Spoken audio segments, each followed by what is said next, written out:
Selamat pagi Bapak Ibu dan saudara-saudaraku, salam sejahtera dalam Yesus Kristus untuk kita semua. Selamat berjumpa kembali melalui Renungan Pagi, edisi 1 November 2021. Bacaan kita pada pagi ini dari Lukas pasal 19 ayat 7, demikian bunyinya. Tetapi semua orang yang melihat hal itu bersungut-sungut, katanya, ia menumpang di rumah orang berdosa. Membenci dosa tetapi mengasihi orang yang berdosa. Saudara, apa yang cenderung kita lakukan terhadap orang yang berbeda pendapat dengan kita? Atau bagaimana sikap kita terhadap orang-orang yang secara terang-terangan melanggar hukum dalam masyarakat? Mengapakah sering terjadi penghakiman massal terhadap seseorang yang kedapatan berbuat celah? Saudara sekalian, hal yang manusiawi jika tindakan penghakiman, penolakan, dan penyingkiran terhadap perilaku orang-orang yang melanggar hukum di dalam masyarakat. Namun tidaklah seharusnya demikian bagi orang-orang yang mengenal ajaran Kristus. Bacaan kita pada pagi ini menjelaskan bahwa Yesus malah memberikan empati yang sungguh dalam bagi orang-orang yang tertolak, terpinggirkan, dan tersingkirkan sebagai hukuman sosial yang diterima karena konsekuensi berbagai perilaku negatif yang dilakukannya. Sakeus adalah orang Yahudi, namun dimusuhi karena ia bekerja pada pemerintah Romawi yang memusuhi orang Yahudi pada waktu itu. Ia dianggap sebagai pengkhianat bangsanya sendiri. Pekerjaannya sebagai kepala pemungut cukai menunjukkan bahwa dia adalah seorang yang kaya raya. Bukan hanya itu, saudara sekalian, sebagai penagih pajak, Sakeus sering memungut melebihi pungutan standar yang sudah ditetapkan oleh pemerintah. Ia dikenal sebagai pemeras bangsanya sendiri. Karena itulah reputasinya tidak begitu baik di masyarakat.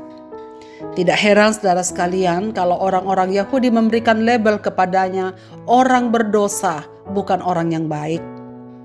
Berbeda dengan kaum sebangsanya, bagi Yesus, Sakeus adalah pribadi yang menarik hatinya. Ia mengenal hati Sakeus yang tak terlihat dan tak diketahui oleh orang lain. Di hati kecilnya, ia mencari Yesus.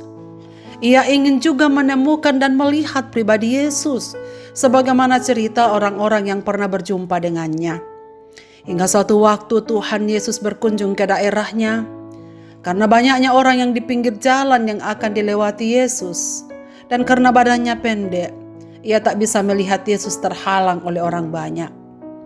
Maka ia mengambil tindakan yang tak biasa. Dengan tidak malu sebagai seorang pejabat tinggi, kepala penagih pajak, ia rela memanjat pohon seperti anak kecil, hanya supaya ia bisa melihat Tuhan Yesus. Dan Yesus sangat menghargai tindakan ini.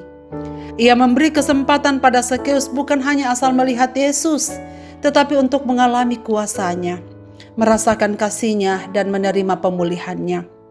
Satu kehormatan besar bagi Sakeus. Dan hal ini pasti sangat menyenangkan hatinya.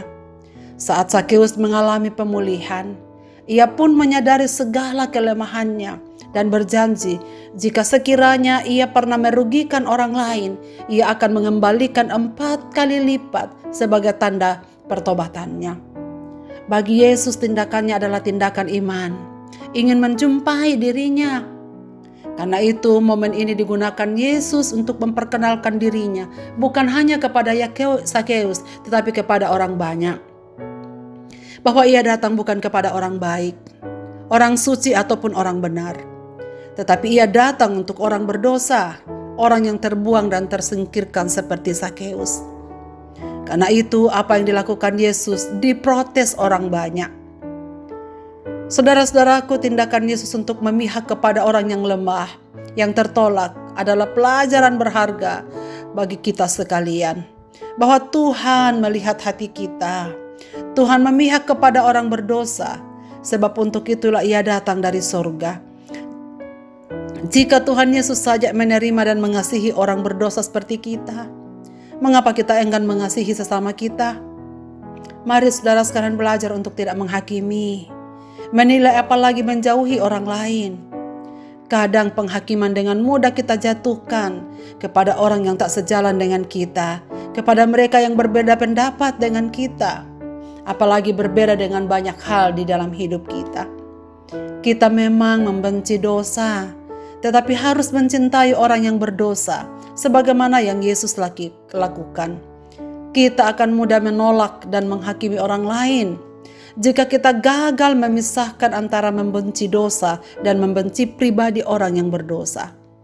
Hanya dengan kecerdasan ini, kita dapat menerima sesama kita dengan cinta kasih dan tulus hati, sebagaimana Tuhan Yesus menerima saya dan saudara dengan cinta kasih. Marilah kita berdoa. Bapa di sorga, terima kasih banyak untuk firman-Mu pagi ini. Kami mengawali bulan ini, mengawali hari ini dengan sabda-Mu ini. Kami mengucap syukur, kami orang berdosa, tetapi Tuhan rela menerima kami apa adanya. Tuhan memang membenci dosa kami, tetapi Tuhan mengasihi pribadi kami. Terlebih, jika kami datang dengan tulus ikhlas kepadamu mengakui segala keberadaan hidup kami, bahwa kami sangat memerlukan Tuhan. Kami bukan orang sempurna. Kami orang yang betul-betul hanya bisa hidup hanya karena anugerah Tuhan. Dan tolonglah kami ya Bapa supaya kami memiliki hati yang lapang, hati yang luas untuk mencintai sesama kami. Sekalipun kami tahu ada hal-hal yang tak dapat kami terima dalam perbuatannya karena dosa-dosanya. Tapi berilah kami hati yang memihak kepada orang lemah, memihak kepada orang-orang yang berdosa, memihak kepada orang-orang yang dijauhi dan disingkirkan dalam masyarakat, agar kami dapat memberikan cinta kasih sama seperti yang Tuhan lakukan bagi kami. Bapa di sorga, memang ini adalah sesuatu yang tak mudah kami lakukan, tapi kami mohon supaya Roh-Mu yang memberikan kekuatan pada kami. Tuhan memberkati seluruh umat-umat-Mu yang mendengarkan renungan pagi ini dimanapun mereka berada. Dalam segala keberadaan mereka, Bapa, hadirlah dalam hidup mereka masing-masing. Berikanlah kekuatan, berikanlah pengharapan, berikanlah sukacita. Mereka yang sakit, Tuhan berikan kesembuhan.